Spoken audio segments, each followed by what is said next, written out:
Oke, kawan-kawan semuanya, Assalamualaikum warahmatullahi wabarakatuh. Seperti biasa ya, gue balik lagi di channel YouTube ini ya. Oke, untuk kesempatan kali ini gue masih ingin melanjutkan ya terkait dengan pembahasan dari kasus ijazah aspalnya Mukidi lah ya. Ini kan kita sama-sama tahu sebenarnya banyak kalangan ya, banyak pengamat hukum pidana, bahkan mantan Kabar Eskrim ya Pak Susno Duaji itu sudah menyatakan dengan jelas bahwa laporannya Mukidi itu di Polda Metro ya, yang istilahnya melaporkan Bang Rismon, Roy Suryo dan kawan-kawan itu terhadap Mukidi yang katanya dituduh menyebarkan fitnah atau ujaran bla bla bla gitu ya.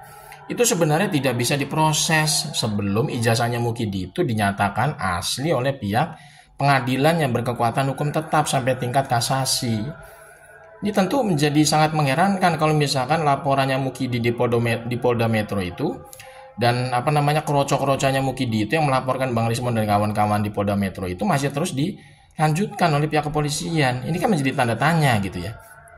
Harusnya memang kalau misalkan ya Mukidi ini ngerti hukum ya, ini harusnya dia menyelesaikan dulu terkait sengketa status ijazahnya itu di pengadilan perdata. Nah ini kan kita sama-sama tahu Mukidi ini sampai detik ini tidak pernah bisa menghadirkan ijazah aslinya secara fisik di persidangan perdata di PN Surakarta dan PN Sleman. Tapi kenapa Mukidi ini kok bisa melaporkan Bang Rismon dan kawan-kawan atas tuduhan menyebarkan fitnah karena dituduh ijazahnya dia aspal. Ini kan sangat menggelikan gitu loh. Bagaimana mungkin Mukidi ini pede ngaku ijazahnya asli, kemudian ada Bang Rismon dan kawan-kawan ngatain dia ijazahnya aspal itu dianggapnya menyebarkan fitnah. Padahal tidak ada satupun putusan vonis dari pengadilan yang berkekuatan hukum tetap sampai tingkat kasasi itu yang menyatakan ijazah dia asli, tidak ada. Ini kan ijazahnya Mukidi kan sudah masuk ranah sengketa hukum. Harusnya diselesaikan dulu berdasarkan vonis pengadilan yang berkekuatan hukum tetap. Dan Mukidi ini nggak pernah muncul satu kali pun dalam persidangan perdata di PN Surakarta maupun PN Sleman. Mukidi juga tidak pernah bisa menunjukkan ijazah aslinya secara fisik di persidangan mediasi di PN Surakarta dan PN Sleman. Bagaimana mungkin Mukidi itu bisa menyatakan ijazah dia asli, lalu menuduh Bang Rismon dan kawan-kawan itu menyebarkan fitnah karena nuduh ijazahnya dia aspal.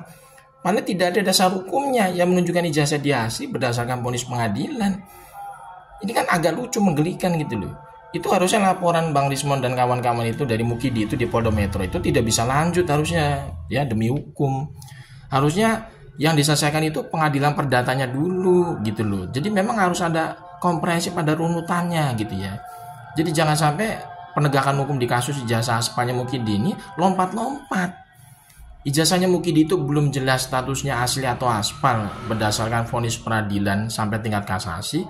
Tapi ternyata laporannya Mukidi yang katanya dituduh nuduh Bang Rismon dan kawan-kawan menyebarkan fitnah itu karena sudah menuduh ijazahnya di aspal, tiba-tiba diproses di pihak kepolisian. Ini kan melompat, logika hukumnya melompat.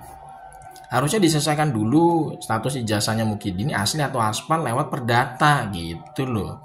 Baru nanti kalau misalkan istilahnya sudah clear nih ijazahnya Mukidi misalkan dinyatakan asli oleh pihak peradilan perdata sampai tingkat kasasi, baru Mukidi itu pantas melaporkan Bang Rismon dan kawan-kawan itu atas tuduhan menyebarkan fitnah atau pencemaran bla bla bla karena menuduh ijazah dia aspal. Karena dalam landasan hukumnya sudah ada keputusan vonis dari pengadilan yang berkekuatan hukum tetap, ijazahnya dia asli gitu loh. Ini Mukidi aja nih patut diduga 11.000 triliun % ijazahnya aspal.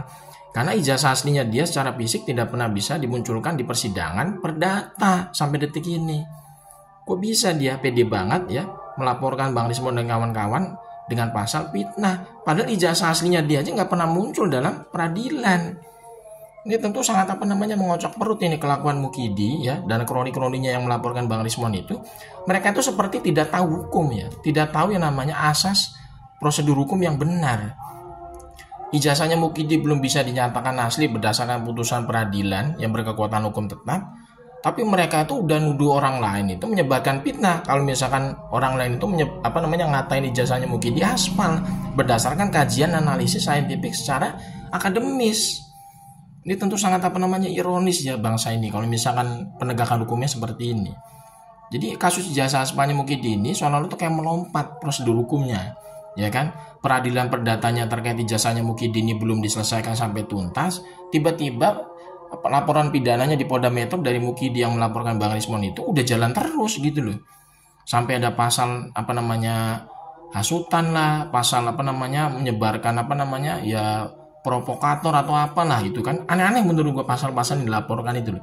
Jadi nggak sesuai sama substansinya ketika Bang Rismon dan kawan-kawan itu membuat semacam kajian analisis terkait dengan keaspalan ijazahnya Mukidi secara akademis.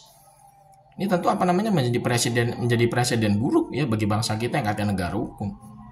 Tapi tidak ada namanya prosedur hukum yang dilalui dengan benar ya oleh aparat penegak hukum sendiri ketika mereka itu menangani sebuah kasus atau perkara. Ya kan, ini tentu sangat ya boleh dibilang ya rusak negara kita ini ya. Tidak ada lagi namanya negara hukum. Jadi soalnya tuh kayak hukum itu jadikan alat melegitimasi ya kebobrokan atau kejahatan dari seorang individu yang diduga menggunakan ijazah aspal ya. Mentang-mentang yang bersangkutan itu adalah mantan presiden terus bisa bebas dari jeratan hukum. Karena apa? Karena dilindungi oleh aparat penegak hukum melalui legitimasi prosedur hukum yang ngawur gitu loh.